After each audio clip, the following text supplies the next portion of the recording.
to say.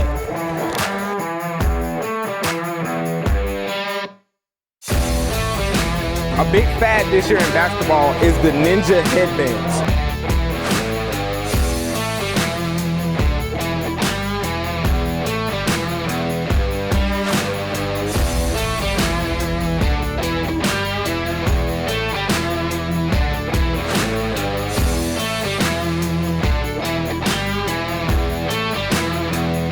All right, welcome everybody. This is the third week, something like that. Episode 4, baby. Episode 4. Together. Episode 4. Fourth week of the boys coming at you. As always, I'm Zach. This is Vaughn, and we got some very special guests with us today. So, Vaughn, without further ado. Yeah, man. So these two are super special to me, super dear to my heart. They are mentors. They are also, I consider them big brothers. They put me back in line when I need to get there. And so without further ado, I would like to welcome Jason Gant. He is the Director of Recreation at Farmingdale State College right now in Long Island, I want to say, or somewhere in that area. And then we also have Mark Comer, who's the Director of Recreation at University of Baltimore, in Baltimore, of course. What's up, fellas? And so thank you all for being here, man. Thanks for having us. Yeah, we're excited. Definitely. The one thing I did not mention, and we would definitely want to touch on this, is these gentlemen are together the co-founders of a organization called Recreation Readiness. And we're going to dive into that later during the process. But before we get into that, I just want to check in with y'all, man, and see how y'all doing during Rona season right now and what y'all have been up to. So, Mark, we'll start with you, man. How are you doing? Yeah, I'm doing all right. You know, working from home it's a struggle at times, but you know, I think if you find that right place in your mind where you're able to still balance the working and the life and you still get outside, go for a walk, go for a run, it's been good. You know, I'm still employed, which I think is the most important thing. Definitely. Hey, it's a struggle out there. But yeah, it's just being smart and letting the process handle itself. Like, I want to get back out there, travel and everything, but it's just not the right thing to do right now. Definitely.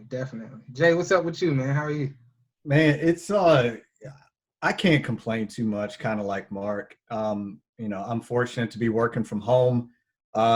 Working from home's been interesting though, because, you know, trying to find that routine, you know, so I do things like I've got my pajamas that I sleep in, and then when I get up and I change into my work sweats, you know, and then I try to keep the TV off all day while I'm at work to keep some sense of normalcy. So it's been a transition for everybody, but like Mark said, we're fortunate that, you know, we are still collecting a paycheck, which is very, very helpful.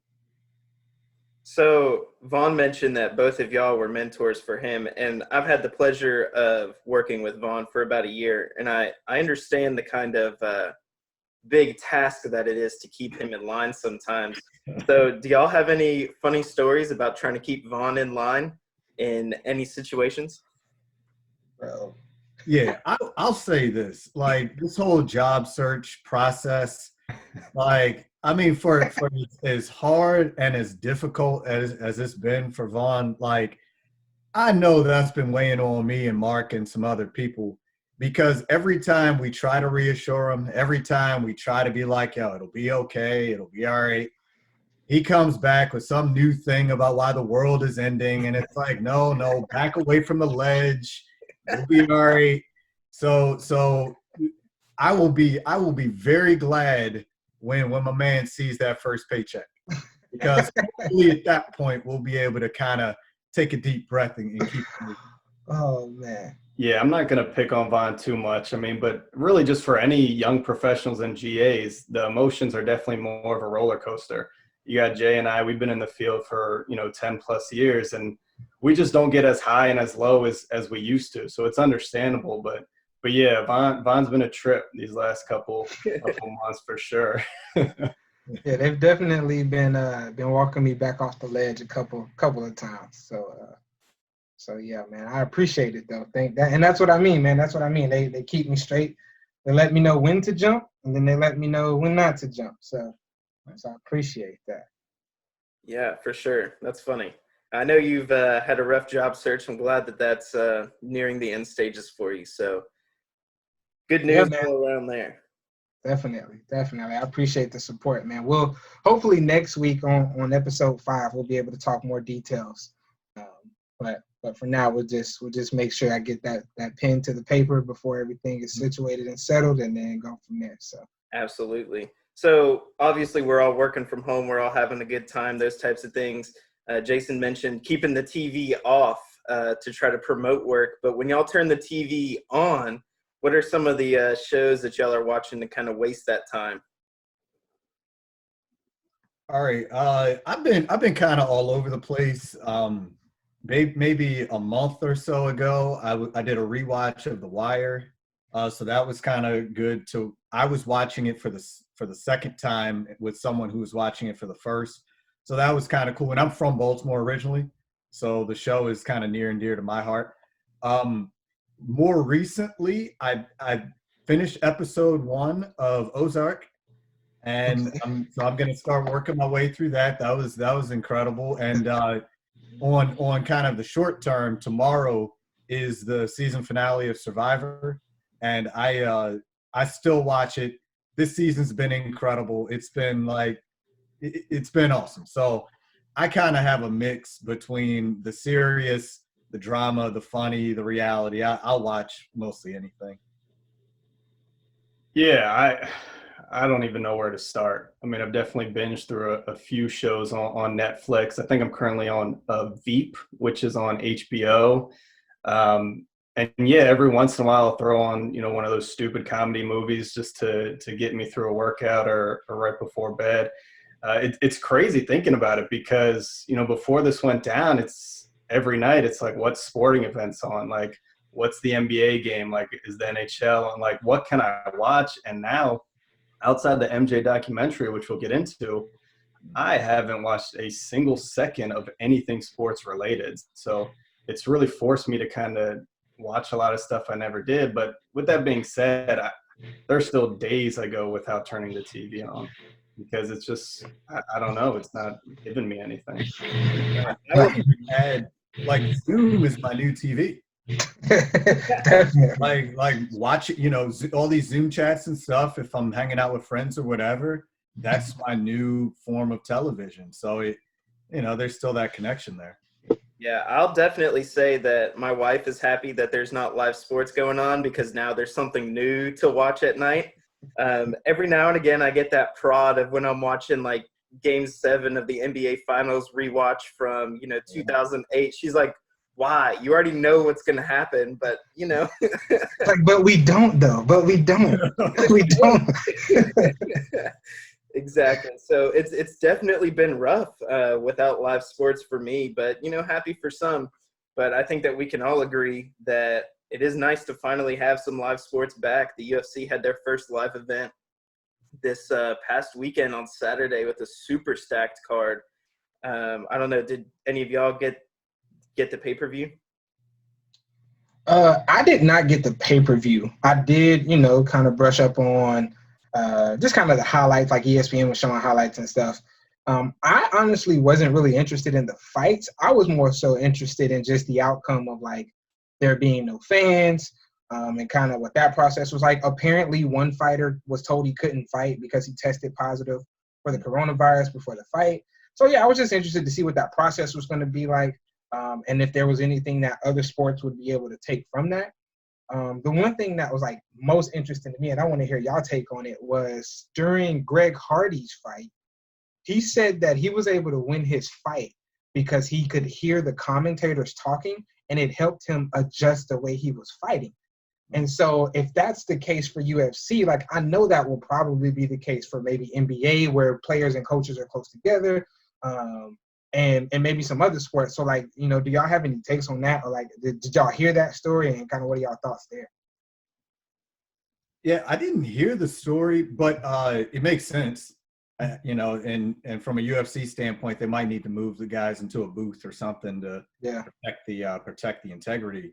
But I definitely share an interest in how that would work with the NBA or something where, in some of these close quarters, they're so used to not being able to hear to be able to hear everything can be kind of spooky.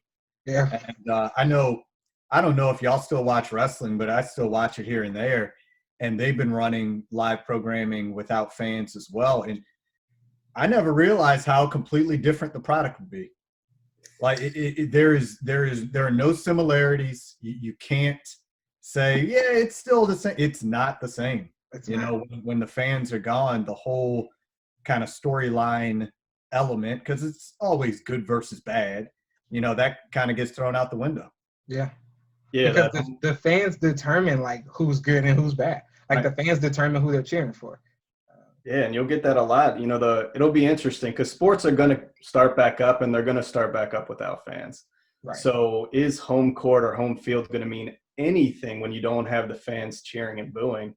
And you know, for those of you that are officials, I think it was Steve Kerr's like, yeah, if we play without fans, the referees are going to have to wear earmuffs because they're going to hear everything they say under their breath and every comment by the players, and it's going to be wild. But you know, at the end of the day, these leagues and the players, they get paid off TV dollars, sponsorship. So the fans in the stands, yeah, it's a fun part of the game, but for them to survive, they don't need it. So I Right. think we will start seeing more sports starting up sooner rather than later, as long as they're able to do the testing and keep everyone safe. Right. Especially when we talk about like certain industries, like the NFL, they are too, and we've had this conversation privately, they are too big of an organization to miss money. Like they are not missing money. If that means Joe Schmo can't come see Tom Brady, well, then you can't come see Tom Brady. But we are playing football. Yeah, just get the DirecTV package. You can watch them. Pay $300 for the year, whatever it is. Like Right. the Right. NFL is going to get their money without fans in the stands. The people that it impacts the most are the locals that have jobs at the arenas and stadiums. Yeah, The definitely. security, the people who are working concessions, like they are the people who are going to be hurt the most by this because they're not going to be needed. Right. Exactly. You don't need parking attendants. You don't need, like the last time I went to a Bucks game, man, there was a cop there literally posted at the gate with an AK-47. You don't need him anymore. So, Yeah, no one's coming in.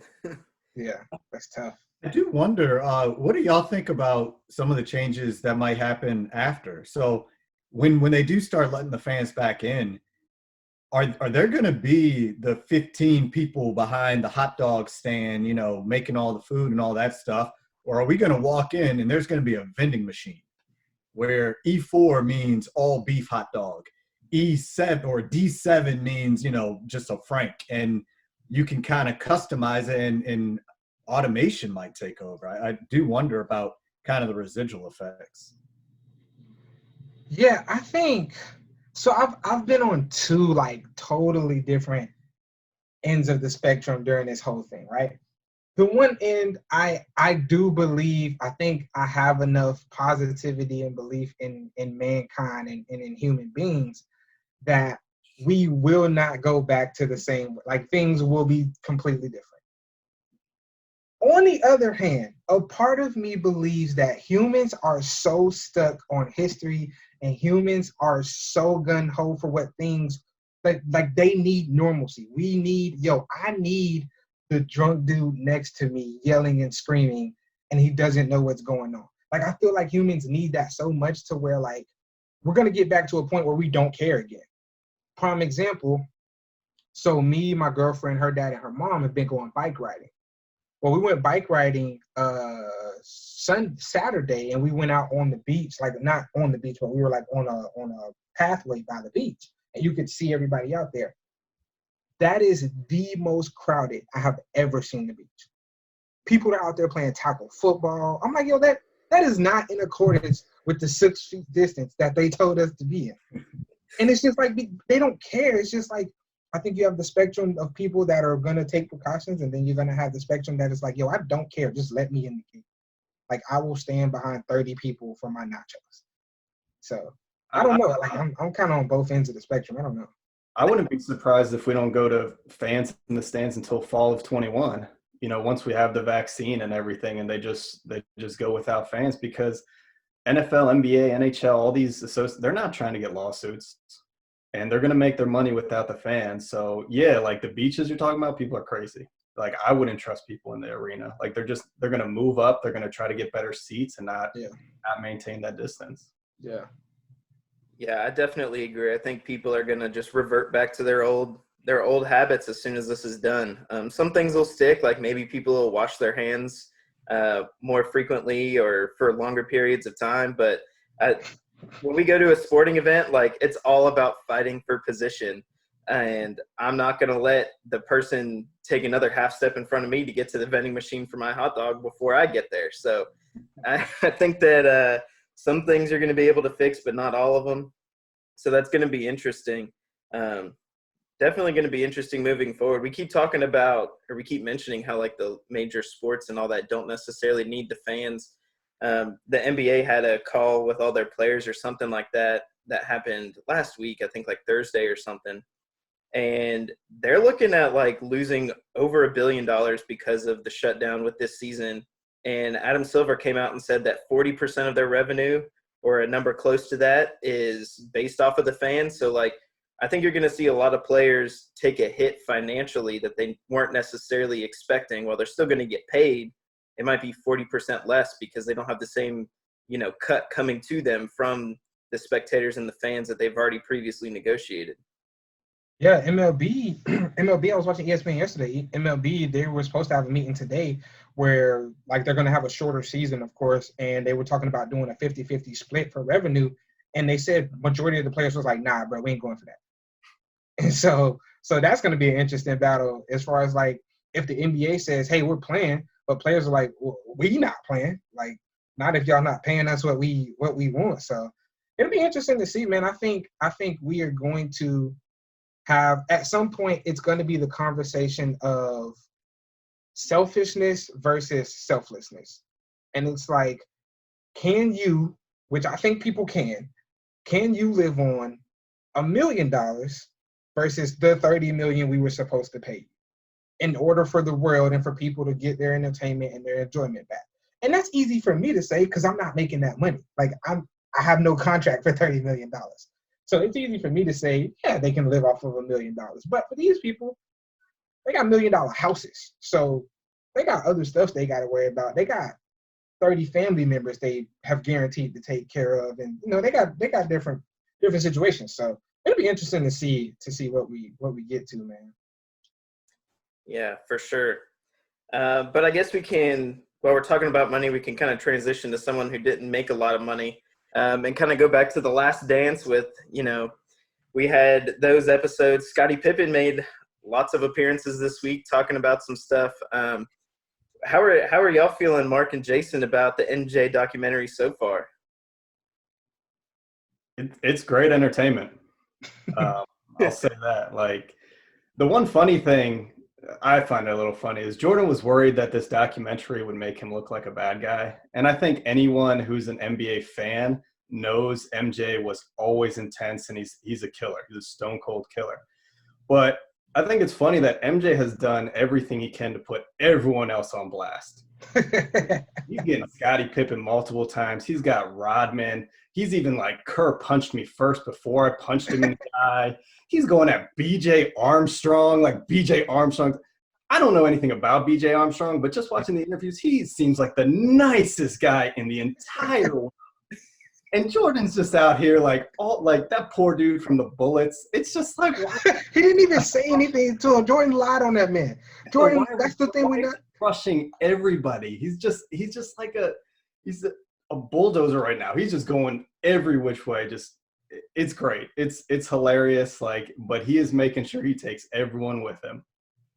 And then he borderline cried because people were calling him a bully. And it's like, you were. What are you talking about? You're not about to make us feel sorry for you. You were a bully, bro. Yeah, it's everything I could have hoped this thing would be. And I am so glad that ESPN is doing the unedited, the uncensored version. Yes. And the censored on the ESPN2 for the kids, because I need to hear all the trash talk. I need to hear I want to know exactly what MJ was calling these dudes. I will not say it on this podcast, out of respect for you guys, but it's been fascinating. It's been thrilling. I want more. I need 20 episodes, not 10. I want all the behind the scenes. I need to know exactly what happened when Dennis Rodman went missing for the 48 hours. Like I need to know these things. I need to know what was going down on the golf course at 8:00 in the morning with the dude Slim. Like there's so many elements to what we've been presented in the first 8 episodes. I mean, we could do hours and hours on end, but I'll just simply say, to Mark's point about MJ is exactly who I thought he was. My opinion of him has not changed because I always knew he was a degenerate, gambling, bully, generally speaking, bad person.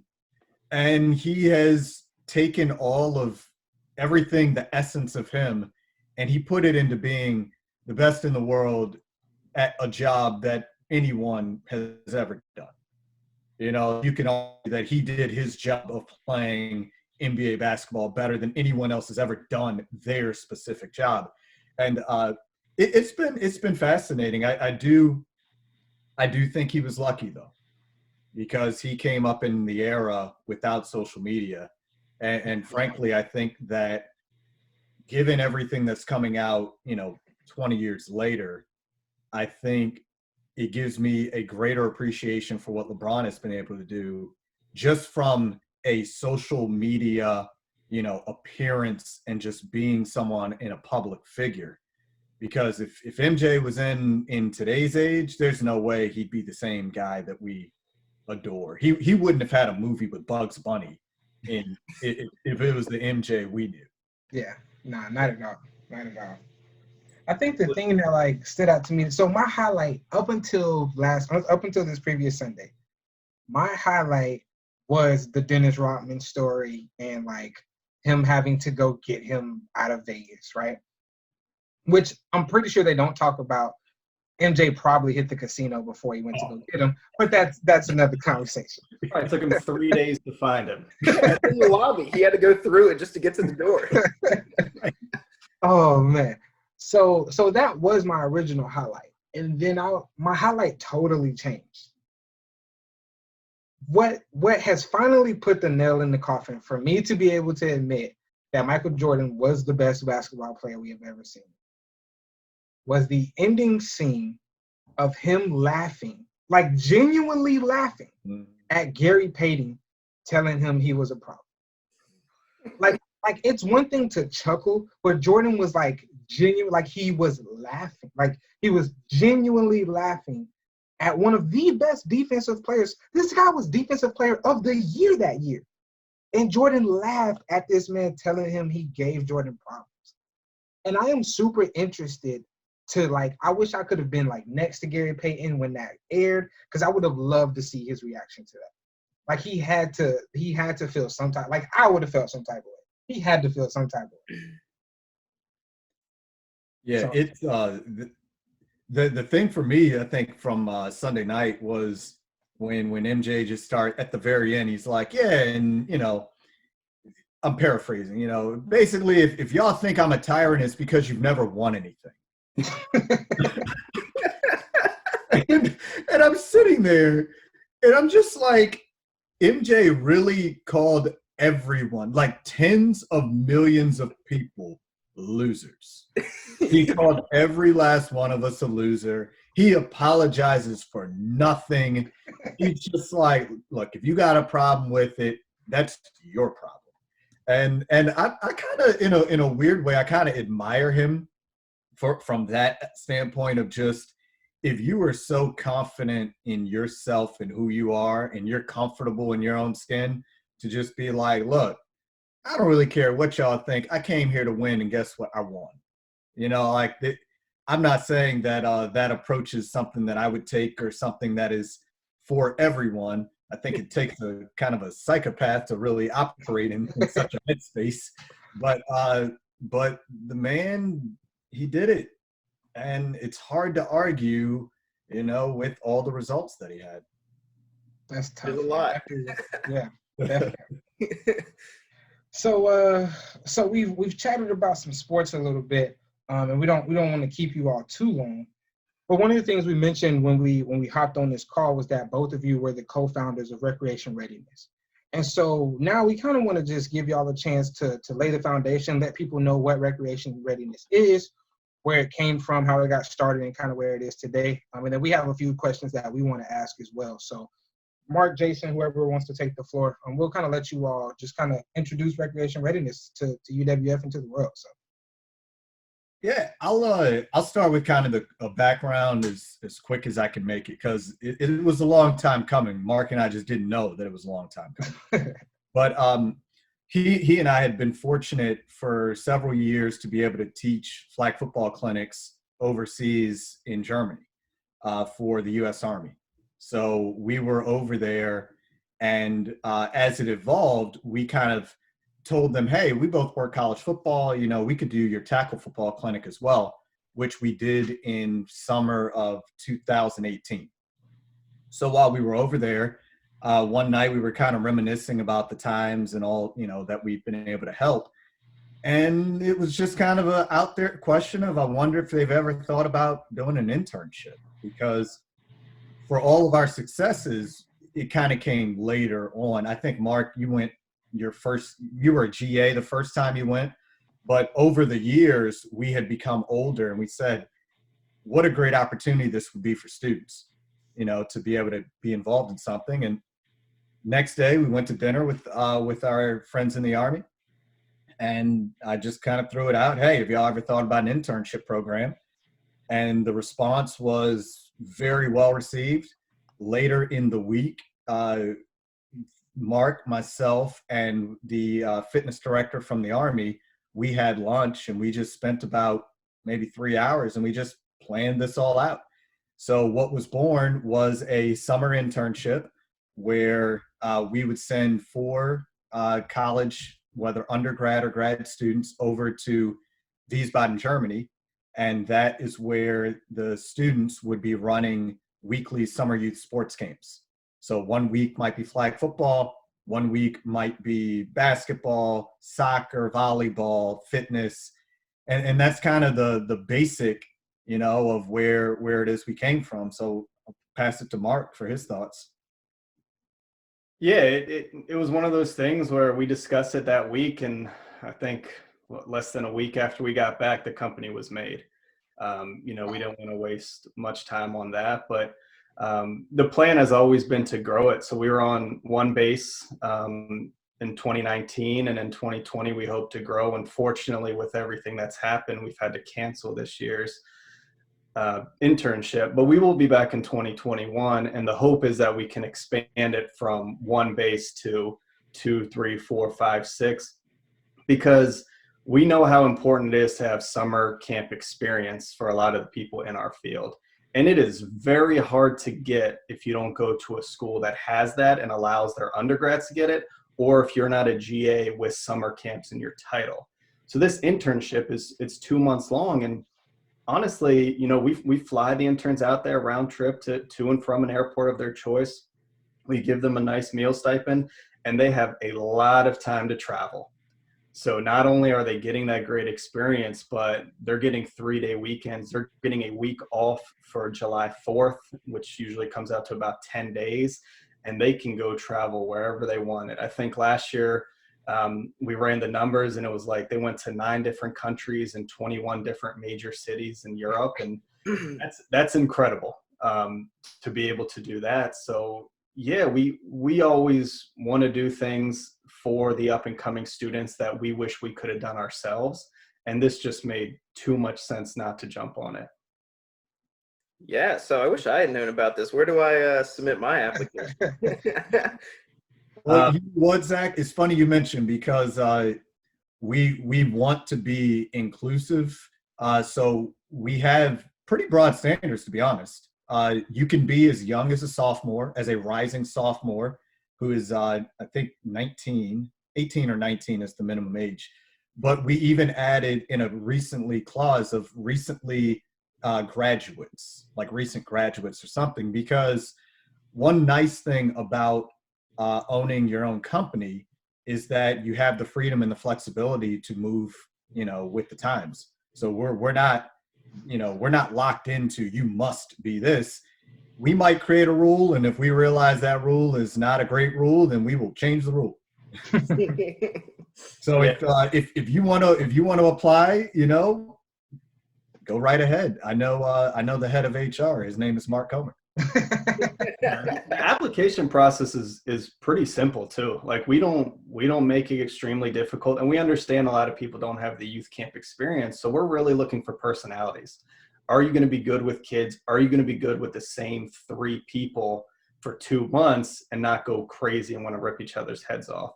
So we just asked for a resume, cover letter. This past year we did, you know, a short video of just why you're awesome, as broad as it can be. And the videos we got were, some were incredible, some were like, I don't get it. And it's just to see how people think and just to get that. So we expect that application for 21 to be out sometime probably November, December would be, you know, the first deadline this year was December 31st with the absolute deadline, I think MLK weekend. So we plan on having that same time frame again next year. And, you know, our social media, our website is the place to find all the information. And if you follow any of our social media accounts, you will get, you know, something every couple days about the application once that process does start and does open up. So yeah, I think we had about 25 applications this year for the 4 spots, and we plan on having it grow tremendously, especially as we get more and more bases. We're going to need more and more great applicants. So we are excited the success we've had, and we do expect it to grow pretty quick. That's what are some, sorry, Zach, what are some of those small things that students or individuals, if they're looking to apply, should be preparing themselves to have or to do? I know they're traveling internationally, so do they need to be looking to work on getting a passport? I don't know if y'all need like shot records or stuff like that. I mean, you might with the Rona right now, but Yeah. but like what are some of those things that they'll need? Sure. So I'll talk a little bit about the paperwork side, and then I'll let Jason kind of talk a little bit about, you know, personality and some of the attributes we're looking for. But we do require a passport, obviously. Now, you don't have to have one when you apply, but we do have a hard date of it must be in your hand, and you must have sent us a color copy already. So it's a lot easier if you get it beforehand, because then you're not paying that rush fee. And passports last 10 years. So hopefully you plan on traveling, you know, in the next 10 years to experience some new cultures. We do require CPR first aid certification as well. And then if you are selected, yeah, I'm gonna send you a lot of paperwork. The Army requires a lot of paperwork. Jason and I have a handful of things that we require. So it ends up being, I think, like 13 or 14 things, but we walk them through the process. It's like, this is how you get fingerprints. This is how you do the background check form. This is how you do everything. Like, we make it as simple as possible, because we don't want to push anyone away. Like, we want you to put in the effort to apply, but we don't want to push you away from something small. You know, so our GPA requirement is like 2.5 minimum, 3.0 preferred. If you're not getting a 2.5, you probably should be focusing more on school anyway in the summer. But a lot of people will be like, oh, 2.5, that's low. And we're just like, well, yeah, but a lot of successful people end up with a 2.5 GPA. Like, we don't want to deter people from applying, but we do have some requirements that we have to have. Gotcha. Yeah, from a personality standpoint and who we're looking for, we want you to be yourself. You know, that's the primary purpose of the Show Us Why You're Awesome video. We don't want anyone to try to project some image, because there's no specific person or type of person that we're looking for. There are certain attributes. I would say, you know, a commitment to fun is probably near the top of my list, because in the end, your job is to work with from 6-year-olds to 14-year-olds. And they have a variety of different kids. I mean, we're dealing with children, and children are different. So if we were to hire 4 interns that are just sports, big sports people, well, what's going to happen? How are they going to connect with the child who's only there because their parent makes them go? You know, so we want to have a variety of skill sets and talents and personalities. And to Mark's point, the flexibility and able to be adaptable to not only changing environments, but to each other, that's critical because he and I are still in the States when the 8-week internship is going on. And we are 6 hours behind. So you can't just call us up and expect us to pick up depending on when the timing is. And I think big picture, if you're someone who's comfortable with who they are, you know, you're unique in your own way, and you're fun and willing to adapt to ever-changing circumstances, and I think there's a place for you with Recreation Readiness. Yeah, and one of the final things I'll say for potential applicants is we have no one set in our mind of who we're bringing in. You know, the people that we were going to hire this year, some of the schools that they were from, I'm sure a lot of people never even heard of. Because at the end of the day, the application process is for, you know, it's not just, you know, you go to a school program. We want to give everyone an opportunity to be able to do our internship and be that summer of their lives is really what we're hoping for. Gotcha. Awesome, man. That sounds that sounds amazing. I knew about the internship. I didn't know that the interns were over there without y'all, which is even more amazing. That's super. That's We gotta work. Like we can't be taking Well, you know, I know y'all personally. I don't know if I would call what y'all do work, but I'm just playing. So really quick again to kind of hopefully close us out a little bit. With the internship not happening this summer, what do y'all have in place this summer, if anything, kind of to push and promote that? Yeah, so we wound up making we hired, and then you know we had to unfortunately let them know, hey, it wasn't going to happen. We are working with some of the students to keep them engaged, to kind of help us out on some of the back end parts for the company. Frankly, the internship for us, that is the foundation and that is the backbone, but that's just the start. You know, so there we have a lot of different ideas of where we can go and where we can make impact on student development across the country. One thing, and I'll kind of let Mark explain a little more, but we've talked about getting, you know, doing some things maybe with flag football. We've talked about doing some things as far as different types of internships. We've talked about, you know, doing some things in some different countries, you know, depending on what happens over there. But for the short term, our immediate priority is actually going to be esports. And I'll let Mark kind of describe what that's all about. Yeah, so as we all know, you know, being in quarantine, working from home, students not being able to go back on campus, they're looking for something to do. And being able to offer esports allows these students from all different schools and all different parts of the country to jump in and compete with each other. So, you know, we have 2 interns who are helping us with the esports to run some of these tournaments, and we expect to have them, you know, if not a couple times a week, at least weekly or every other week, depending on how successful it is. But we got our first one coming up Memorial Day weekend, the Saturday, May 23rd at 4:00 Eastern. It's going to be a 3-on-3 or 3v3 Rocket League tournament. So we're excited about that. We're anticipating anywhere between 32 and 64 teams to jump in on that one. So we really want it to be that opportunity where it's not, hey, do you just want to jump in and do esports on your campus, where if you're really good at esports, you might win every tournament over and over again. You might not have that good competition, especially if it's a 3v3 where it's like you and your 2 buddies are the 3 best on campus and you just run through everyone. So this is an opportunity where it's like, you know, hey, UWF people, you want to play people at Farmingdale State, who want to play people at University of Baltimore, who want to play people who are out in California, up in Minnesota, down in Texas. Like, that's what we're going for. So we are really excited. We're going to start with Rocket League. We will expand to other games. Some of that will come from what our interns think, but we're definitely always open to suggestions. If we get a lot of feedback after this first one about a certain game, we might offer that game, because again, we're open. Like we are as flexible as they come. We never anticipated, if you talked to us when we started the company, esports, we would have been like, nah, that's not what not what we're about. We don't know enough about it. Like we can't, but it is a need, and our job is to fill the needs that aren't being filled from other places. And right now it's out there, and we really want to be able to bring students together and get them to compete, get them bragging rights in, and maybe win a little bit of money. Yeah, I'm glad Mark mentioned the money part. We're paying cash prizes, you know, and I think a lot of ways it is different. It is new. It is not the standard model within collegiate rec and kind of the extramural world.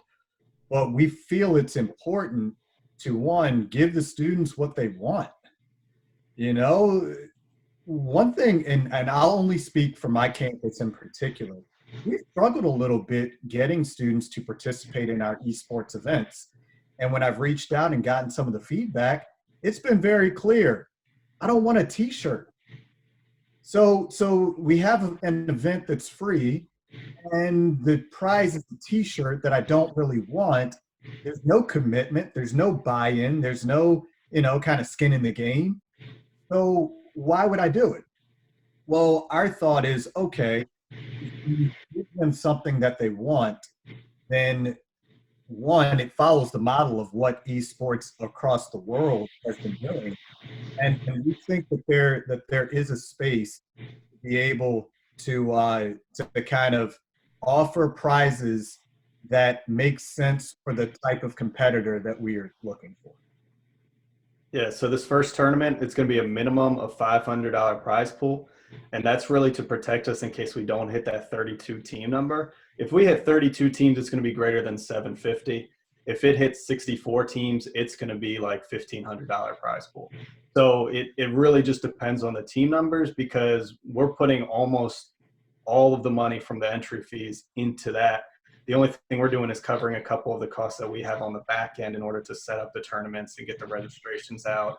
With that, but yeah, like we get the teams, that prize pool is growing and growing and growing, and yeah, they're gonna get paid if they place, top 2, top 4, top 8, top 16, how many teams we get. And I think people are gonna really enjoy it. Like it's something, more than just the t-shirt, which if they play esports, they probably already want it. They don't want the same t-shirt a second time. They want. That's super cool. Yeah, I think the cash prize is a huge incentive to come in there, because, I mean, I don't know, t-shirts get kind of boring after you win them all, right? So something different to kind of mix it up. That's pretty cool.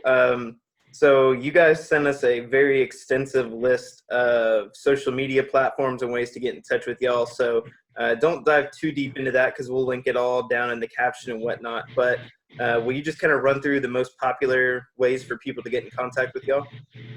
Sure. The biggest social media we use is Instagram. All right, so you can find us on our Instagram at Recreation Readiness. That's the biggest one. That one feeds into Facebook and to Twitter as well. Our website is recreationreadiness.org. So all of our information constantly being updated there. And then email is recreationreadiness@gmail.com. So those are the three biggest ones. But with the esports, we are going to get into Twitch. We're going to have our own Discord. Like I said, Facebook, Twitter, the gaming. We'll have a separate Instagram as well. But I would say those are the best ways to reach out to us if you have questions, comments, concerns, but also to get all the information of upcoming events, the internships, and everything that's coming with that as well. Will the e-gaming, like registration and all that stuff, will that be on those social media handles as well if people want to get involved? Yeah, so we will post it to all the social media for sure. We're going to have it embedded in our website in the next couple days, and then it will also be sent out on various Discords and other places in order to get people to sign up. But that link, yeah, it'll be coming out, and the flyer we're making will have a QR code. So anyone who's got a phone, you just open your camera, point it at the QR code. It's going to take you right to the registration form, so you can do it that way. So yeah, it will be out there. If you follow us anywhere, you will be able to find that link and that registration, and for all future tournaments as well coming up. That's the best way to do it. We try not to blast out emails to a bunch of random email addresses. we like to keep it on our social media pages and our website, because we don't want to feel like spam at any point in time. Like if you're not interested in anything, for whatever reason, that's on you. We're not going to constantly blast your inbox to try to get you to change your mind, because it doesn't work that way. But yeah, definitely social media and our website are the places to go. Got you. Well, that's awesome, man. Thank you all for, again, introducing recreation readiness to the world, to UWF, to other platforms. If you all watching this podcast, if you have any questions regarding recreation readiness or regarding what's going on at UWF, please feel free to put that in the comments, or feel free to contact them directly, again, at their social media handles or their email address. I know them personally, and they are great communicators, so they will get back to you. They will not make you wait 2 weeks before you hear something from them. So definitely, if you got any questions, just give them a shout. Zach, you got anything else for them? No, I just wanted to thank you guys one more time for hopping on the show, coming to talk to us. I've had a great time. I've enjoyed chatting with y'all. So hopefully y'all have had fun, and maybe we'll get you guys back on in the future. Yeah, thank both of you guys for having us on. We know it's difficult out here. It's difficult for everyone. People are hurt, people are suffering, and one, thank you for providing an outlet to kind of laugh and kind of relax a little bit. But that's also where we hope we can help too. We know that in times in extraordinary times, sometimes people just want to smile and laugh and have some fun, and in our case, maybe make a little bit of money for some students out there. So we really appreciate you all having us on. Yeah, Zach, Savon, you guys did a great job. We obviously wish you guys the best of luck as well with the podcast and everything. We'll be tuning in every single week, but we appreciate everything. You guys having us on, letting us talk a little bit about our companies and plug ourselves. It's always a good thing. Both Jason and I enjoy doing that every once in a while. So hopefully we can get back to normal soon, and we can see each other in person, hang out and grab a drink or something. Yeah, absolutely. Well, thanks for joining us. Thanks to the viewers out there for watching. Episode 4 of The Boys is in the books. Hey. There you go.